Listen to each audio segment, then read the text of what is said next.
תכירו את דינדוש, או כמו שנקרא לו כאן, דינדוש-סן. הוא לוחם צדק, הוא אוהב לנצח, והוא חולה על קליק אדום. אם יש לו אויב מושבע, זה רק מגבלת זמן המסך. נו, תן לו דקה, אני בדיוק באמצע קרב.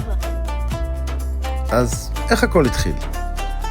לפני 13 שנה בעיר האורות ראשון לציון, נולד ילד עם עיניים לא קשורות למשפחה.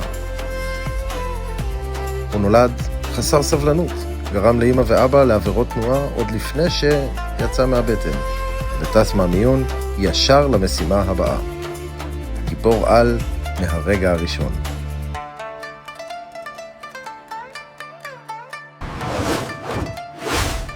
בגיל שנה דינדוש-סן העביר את כל המשפחה לעיר הגדולה. זה נראה לך כמו פרצוף של ראשון? כשהוא היה בן 10, הוא נפל באנימה ובמנגה היפנית, שזה באמת רצף של דמויות הזויות ושמות בלתי זכירים בעליל.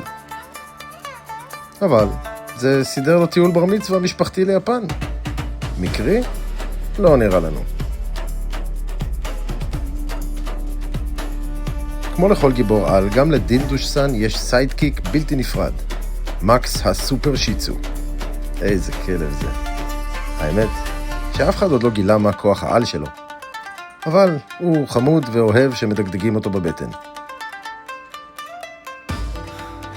עד שמפסיקים.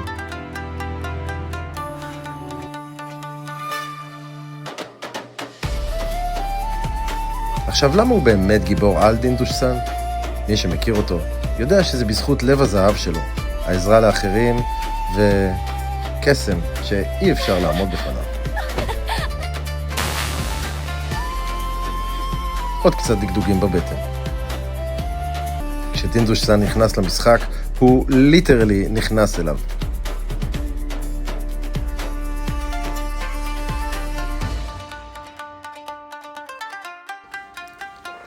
כשדינדוש-סן גילה את השחייה ואת הקוביות בבטן, הוא התמכר לבריכה ולפרצלים בקפיטריה. כל גיבור צריך מקור כוח. דניאל חי על בורקסים ונוטלה. גיבור על, כבר אמרנו. כשהוא לא נלחם בפשע, דינדוש מסתווה כתלמיד בתיכון חדש. מאלה שנראה שהם יודעים הכל, גם כשאין להם מושג בשיט.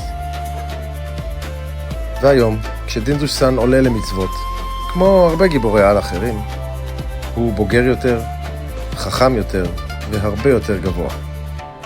דינדוש, העולם מחכה לך. ואנחנו הכי גאים שיש.